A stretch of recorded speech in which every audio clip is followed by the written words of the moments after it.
and above all, the incredible people of CPAC. You know how much I value this gathering, and I couldn't miss this edition, even if only from afar. And today, I address you with the pride of representing as Prime Minister an extraordinary nation that is Italy. A nation with a deep and grateful bond with the United States.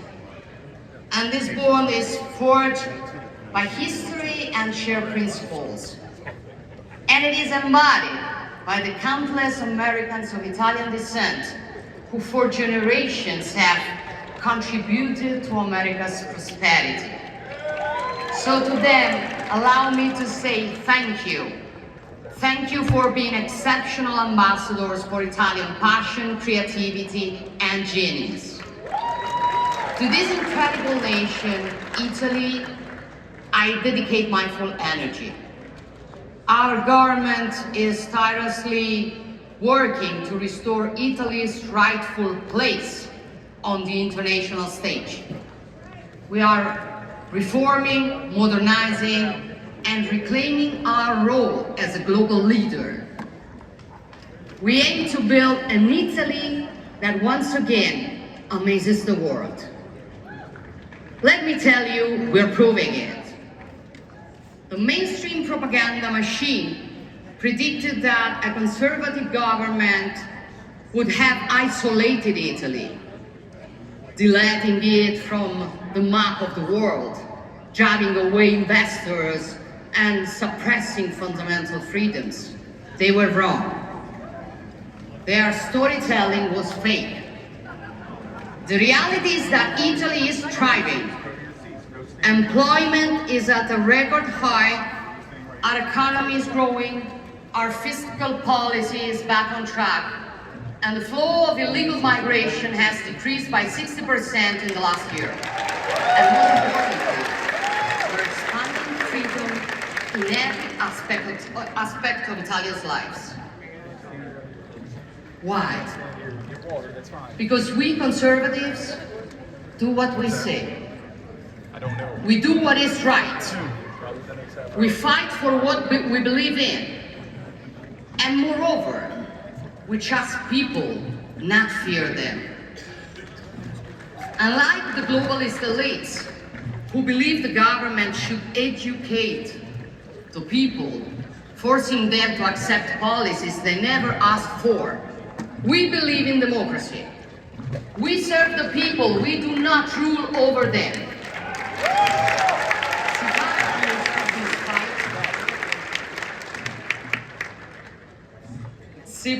CPAC understood this fight, and again I want to thank you for that. You have never given up, even in the toughest moment. You have fought for a new victory. You have built a global network that has given a voice to millions who were silenced, so that conservatives everywhere would know they are not alone. And we are not alone, right?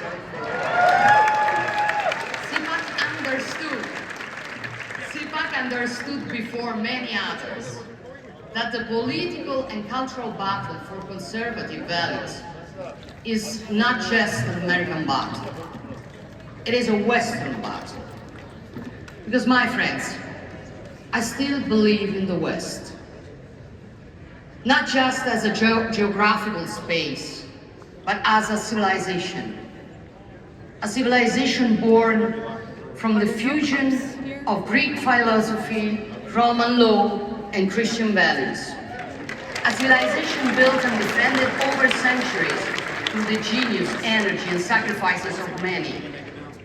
When we say West, we define a way of understanding the world where the individual is central, life is sacred, all men are born equal and free, the law applies equally to all, sovereignty belongs to people, and freedom comes before everything else.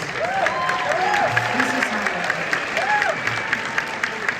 and we will never apologize for it. My question for you is, can this civilization still defend the principles and values that define it? Can it still be proud of itself and aware of its role? I think so.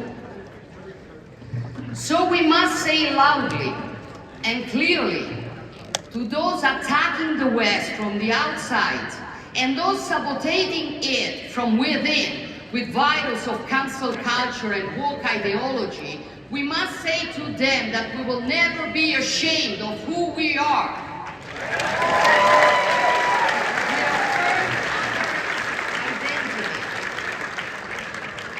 We affirm our identity and work to strengthen it, because without a deep-rooted identity, we cannot be great again. The radical left wants to erase our history, undermine our identity, divide us by nationality, by gender, by ideology, but we will not be divided, because we are strong, only when we are together. And if the West cannot exist without America, or rather the Americas, thinking of the many patriots fighting for freedom in Central and South America, then it also cannot exist without Europe. Our adversaries hope that President Trump will move away from us. But knowing him as a strong and effective leader, I bet that those who hope for divisions will be proven wrong. I know some of you may see Europe as a distant or even lost. I tell you, it is not. Yes, mistakes have been made, priorities have been misplaced, especially due to ruling classes and mainstream media that imported and replicated in the whole continent the most reckless theories of American liberal leftism.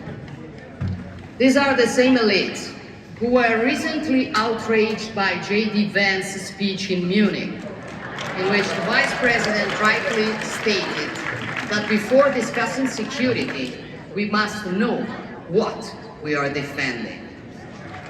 He wasn't talking about tariffs or trade balances on which we will each defend our interests while preserving our friendship. We don't need to say how interconnected our economies are and how the unpredictable results of a trade clash would play into the hands of other great powers.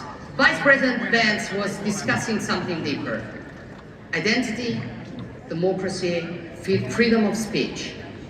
In short, Europe's historic role and mission.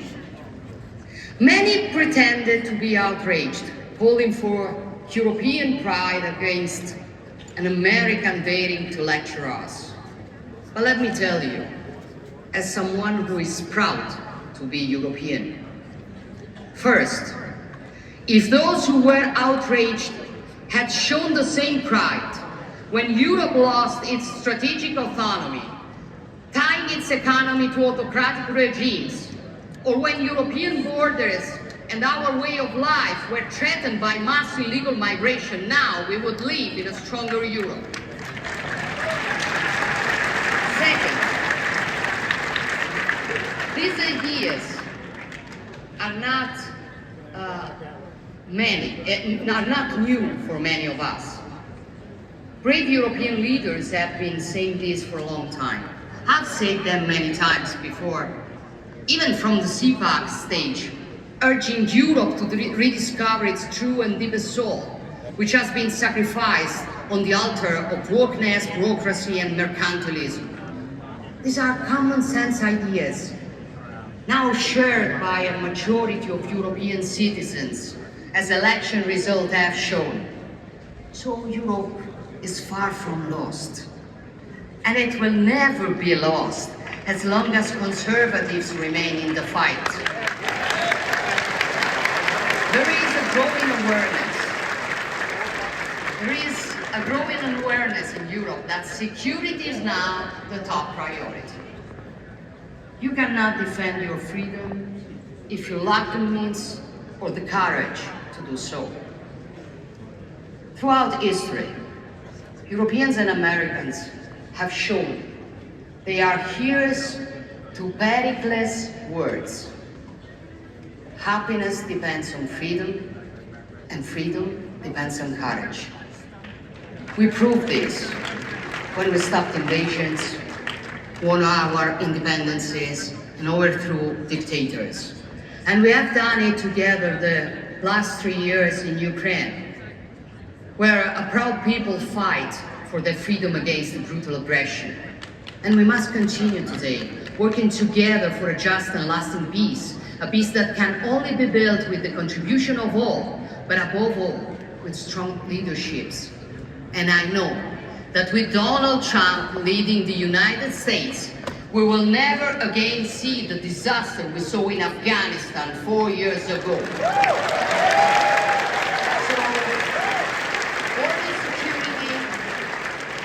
Border security, energy security, economic security, food security, defense and national security. For a simple reason, if you are not secure, you are not free. And when freedom is at risk, the only thing that you can do is to put it in the wiser hands. That is why conservatives keep on growing and are becoming more and more influential in European politics. And that is why the left is nervous. And with Trump's victory, their irritation has turned into hysteria. Not only because conservatives are winning, but because conservatives are now collaborating globally.